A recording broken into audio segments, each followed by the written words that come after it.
দান মান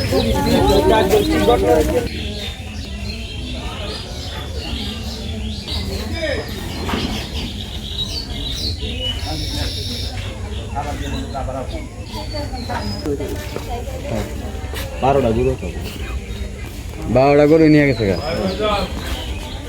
বারোটা বেঙ্গালে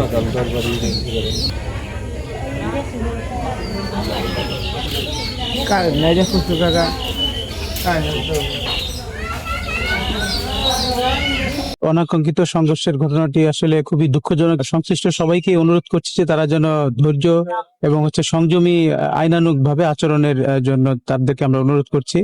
এবং এই ঘটনাটি আসলে খুব ছোট্ট একটি বিষয়কে নিয়ে শুরু হলো, এখন এটি আসলে নিজেদের মধ্যে আধিপত্য বিস্তারকে কেন্দ্র করে তারা এই ধরনের সংঘর্ষে জড়িয়ে পড়ছে।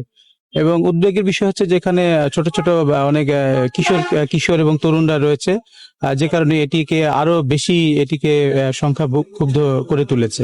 তো আমরা পরিস্থিতি নিয়ন্ত্রণে আনার চেষ্টা করছি সংশ্লিষ্ট আইন শৃঙ্খলা রক্ষাকারী বাহিনীর সহযোগিতায়, আমাদের ঊর্ধ্বতন কর্তৃপক্ষের নির্দেশনা এবং আইনানুগ ভাবে আমরা পরিস্থিতি নিয়ন্ত্রণে আনার চেষ্টা করছি। এটি মূলত আসলে আমরা যে সীমানাটাতে 144 ধারা জারি করেছি, এটি আমাদের সীমানার বাইরে যদিও ঘটেছে, তবে এখানে এই বিভিন্ন গ্রামের মানুষজন, দুটি উপজেলার বিভিন্ন গ্রামের মানুষজন এখানে জড়ো হয়েছে। এটি আর এখন দুইটি নির্দিষ্ট গ্রামের মধ্যে আসলে সীমাবদ্ধ নেই।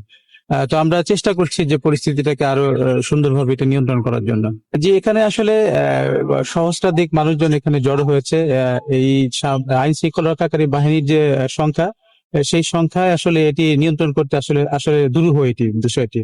আর এখানে আসলে যারা সংশ্লিষ্ট, যারা গণ্যমান্য ব্যক্তি, রাজনৈতিক নেতৃবৃন্দ রয়েছেন, তাদের দায়িত্বশীল ভূমিকা এখানে, জোরালো দায়িত্বশীল ভূমিকা এখানে প্রয়োজন রয়েছে। এখন আমরা চেষ্টা করছি যে বর্তমান যে আমাদের আইন শৃঙ্খলা রক্ষাকারী বাহিনী যারা এখানে মোতায়েন রয়েছে